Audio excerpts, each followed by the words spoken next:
ល្អណាស់អ្នកដែលរំពឹងគិតក្រាត់វិន័យរបស់ទ្រង់ទាំងយប់ទាំងថ្ងៃល្អហើយអ្នកដូចជាដើមឈើដែលដុះនៅក្បែរផ្លូវទឹកលោកណាស់អ្នកបងកើតផលតាមរដូវកាលស្លឹកក៏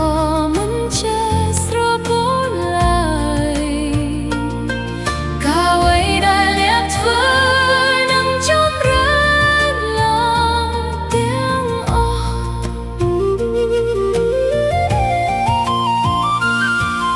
ចំណែកមនុស្សអាក្រក់គេដូចជាអង្កាំ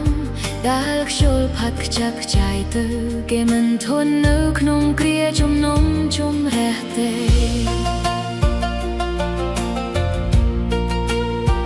បិទព្រះយេហូវ៉ាទ្រង់ជាផ្លូវរបស់មនុស្សទាំងអស់មនុស្សទាំងអស់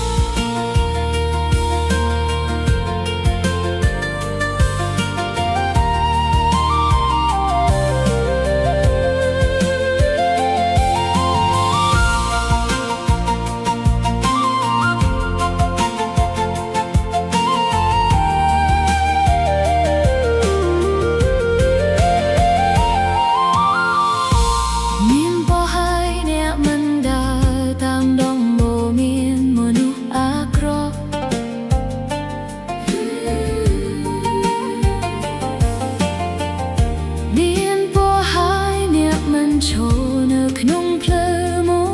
មានបាន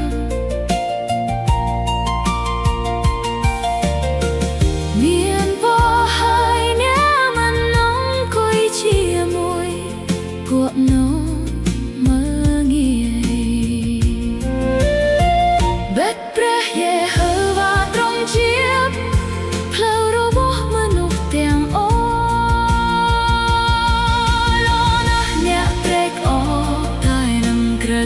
វិន័យរបស់ព្រះយេ